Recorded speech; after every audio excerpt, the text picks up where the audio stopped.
What's up, you guys? I'm Eric and welcome back to my channel.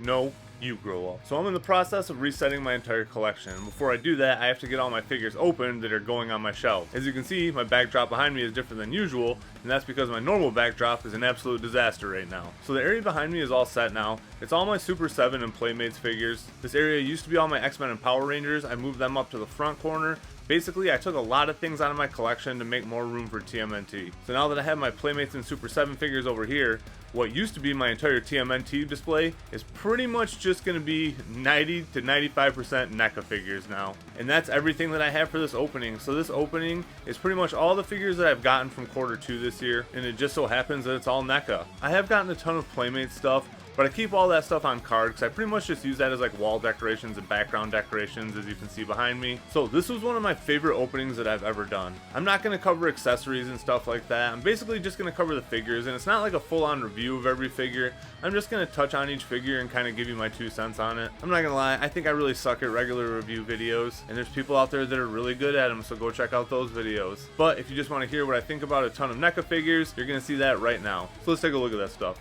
Alright, you guys, so here's everything. So in this quarter, I've gotten figures from the NECA Toon line, the NECA Mirage line, and I have one figure from the Universal crossover line. As we go through these, I'm going to kind of break it up by which group they come from. And we're actually going to start with the NECA Toon line, which is surprising because if you've seen any of my videos before, you'll know the Toon line is my favorite line, but it's without a doubt the Mirage line that stole the show in this opening. From top to bottom, this is probably my favorite opening of all time.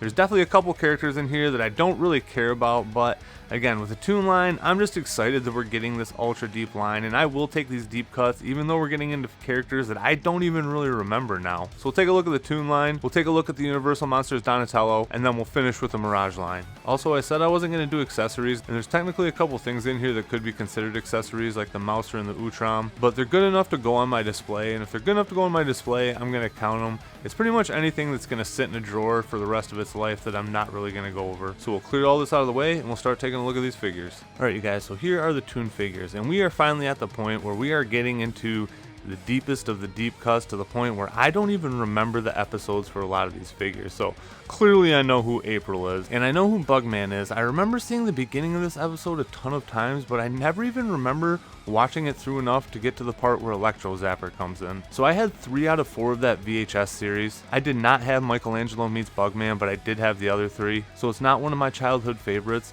And whenever I've watched through the DVDs in recent time, I remember the beginning of the episode. I remember Michelangelo being stoked on comics. I'm pretty sure Bugman's name is Brick Bradley, and I remember him transforming, but I don't remember anything after that. And same with the Giant Napoleon. I do not remember ever even seeing that episode. But I'm pretty much riding the Toon line out till the wheels fall off. I'm gonna cut myself off at the Red Sky seasons because I really just don't care about those. But I'll take any of the figures that we get 1 through 7. Alright, so let's just start things off with April. And this April is phenomenal. I am stoked at how good this April was. I was worried with everything that everybody was saying, but her neck is honestly fine. It looks about perfect. Like, I have no issues. Her head sculpt is a vast improvement over the old one. The buck isn't really as different as I thought it was going to be, but just the difference in the head proportions and the neck proportions and the pop collar, like, it just does make her look a lot taller and leaner, and I like this one so much more. They did a great job on this one, and pictures do not do it justice. When you get this figure in hand, you will just understand what I'm talking about. Not huge differences between the two body wise. They are pretty similar. I honestly like the colors on this one a little bit better, but like I said, man, this is just such an improvement. I'm very, very, very happy with this April. NECA, kudos to you. Job well done on this one. You guys killed it. So here's Electro Zapper, and again, not a character that I'm familiar with at all. I do not remember this part of the episode. I clearly check out whenever it comes on or I start doing something else. But overall, he has a pretty good figure. He comes with some really cool accessories. His lightning effects are very cool. Does he need to be up front in my display? No, but will he fill it out and make it look cooler? Yes. So Bugman is another really good figure, and they pretty much are just on with all their Toon figures at this point. Like, they've got the recipe figured out. The Toon figures feel very great, but the one thing that I'm going to mention later when I get to the Mirage figures, it's very interesting how between the 2 lines, I feel like they're made out of different materials. Maybe I'm crazy, but I feel like the Toon figures just feel a little bit more rubbery. They just feel different to me than the Mirage figures do. But they are leaps and bounds better from where they were in the beginning. They don't feel like that dry plastic anymore. I like the way these feel way better. His wings and stinger just look really good on the back, and these other arms that are popping out of his shoulders. And figures like this really do just make me hope they start to run some of the first ones back. I've said this before, The new figures just look so much better, but a lot of them are just the characters that I care a lot less about. So honestly, if we get to the point where the deep cuts aren't selling that well, I wouldn't mind getting newer versions of a lot of figures. Alright, now we got this giant ass Napoleon. And again, not a figure that I really care about as far as the character goes, but it is a very impressive figure nonetheless. It is very big. It's even bigger than the Triceraton, and it's very well done. Like, I have no gripes about this figure. I feel like it is a very solid figure. Huge characters do just have a lot of shelf presence, and they just look really good in the background. And other than the What If figures and the Ronin figure, this pretty much does complete every figure that they showed off at Comic-Con last year. So they did a really good job of pacing those out. So very happy with what we got for the Toon line in the last year. Again, just give me Tempestra, and then I can pretty much be happy with the line ending at any time from there. I'm not saying I want it to end, I'm just saying for me, it would be a good ending point, and I would pretty much have every figure that I really wanted. That's a lie. I guess I want Maestro and his goons too, then I'm set. Alright, just taking a look at the portal generator by itself. Very cool. Is it worth the $60 plus shipping? I don't really know about that. Probably $50 altogether, maybe, but I bought it because it's going to be very crucial down the line once we start to get the sewer layer. Comes with 3 different panels you can change in there, and it's really weird how they showed off the one with the characters popping through it and you didn't get anything like that. So I don't know if that's something that's going to come later with the playsets. I guess we'll find out, but kind of weird they advertised it and it didn't come with this stuff. So since Donatello's up by himself, I brought in some backup for him. I still don't have the Leonardo, and I'm going to probably grab that here soon. I've been waiting to see if it's going to hit stores again. Might just end up grabbing it off Big Bad Toy Store or something. And honestly, now that I checked out of a couple other lines, I might just pick up all the figures in this line because these figures are great. They are just very well done. All the details and paint are done very, very, very well in these figures. I really like his clear shell on the back. I don't know why the pizza slices are full. Seems like it should be like chewed up and mashed, but whatever, still just looks fun. I feel like the people at NECA just have a lot of talent. They're really good at making things like this that are just out of the norm, their own designs, and I'm really excited to see what other stuff they can come up with in the future for Turtles. But this line is really great. It's one that I was just going to get the Turtles on, but now I think I might go all in on it. I'd probably rank this Donatello right behind the Mummy Michelangelo. I think he's still my favorite than the Donatello, and then even though Raph's my favorite turtle, the Frankenstein just comes in at third for me. Not a bad figure, but I don't know, there's something a little bit special about the other two, and the Raph is really cool, but I don't know, it just seems a little bit, I don't want to say flatter, but there's just something special about these other two figures. Alright, so the Mirage line definitely stole the show. Some of these are possibly contenders for not only my favorite Turtles figures of the year, but my favorite Turtles figures of all time. Even the figures that I was the least excited about turned out pretty great. And I just wish they would stick to this aesthetic. Yes, everything might not be completely Mirage accurate, but it's still in that realm. It still just looks how I want my comic book figures to look. I passed on all the blue skin foot soldiers, and if you like those figures, there's nothing wrong with that, but they just don't do it for me. They're just not what I want in my Mirage line.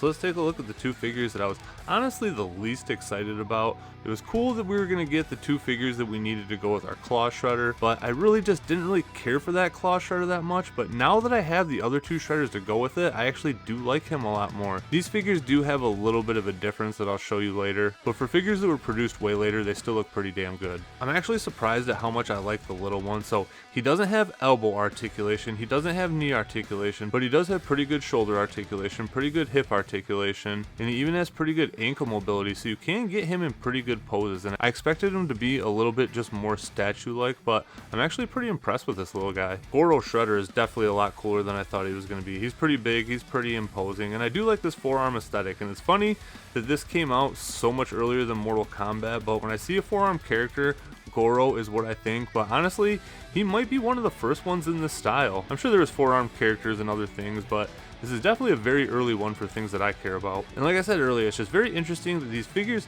feel a little bit different than the Toon figures do. The Shredder's not as much, but when we get to like the Turtles and the Triceraton, they definitely just have a very unique feel to them. Alright, so the Mouser and the Utrom are accessories that came with Splinter, and it's pretty cool that they threw those in there because he is a really little character, and I'll talk about that in a little bit. So it's cool that we did get some more like minor characters to go with them. And Utrom's cool because the one we got with like the android body is kind of like a half Utrom. He's not really like complete all the way around because he's made to fit inside that cavity. So it's cool that we got this full one with him. And it's cool that they didn't cheap out with the Mousers. They went with completely unique molds and they look really great. I really like this one. They actually look funner than the Toon one does. And if they put out a pack of these, I probably will get them. I'm assuming Baxter Stockman is probably going to come with a ton of them if I had to guess. Alright, so taking a look at Splinter himself, this figure is very, very tiny, but I still love it. I think this is a very well done figure.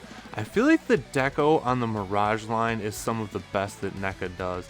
These figures look really great. They actually look like they have a wash on them, and especially since NECA and Hasbro figures are pretty much the majority of what I get, you can just really tell how much better painted NECA figures are. Are they the best painted figures in the world? No, but they're definitely getting better, and I really like the way the Splinter looks. I like that he's really small. It's good contrast to the other figures, especially like that Triceratops back there. It's awesome that they can be such different sizes and still just be such great figures to me. Alright, so we're not going to look at every turtle individually because they are pretty much the same for the most part, but they do have like different pattern scarring on their shell and stuff like that, and Raph has the most. That's what we're going to take a look at. Raph's my favorite turtle, so he's usually who I go to when all the turtles are pretty much the same. These figures have probably gotten more hype than anything else that I can think of in a while. People have been very stoked on these. They're saying they're some of the best turtles that have been put out, and I'm going to have to agree with that. These figures are awesome.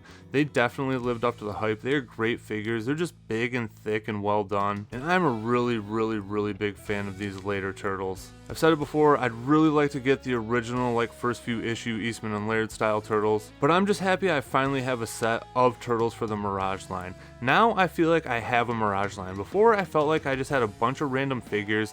The line felt very disjointed for me, but now it's coming together and it quickly just became one of my favorite lines. Even if you haven't been able to find these turtles yourself, they're going to be available everywhere. When they go on Big Bad Toy Store, they're going to be very easy to get, and I'm definitely going to get a second set for myself. Alright, so I got everybody cleared out so I could actually make room for this Triceratops.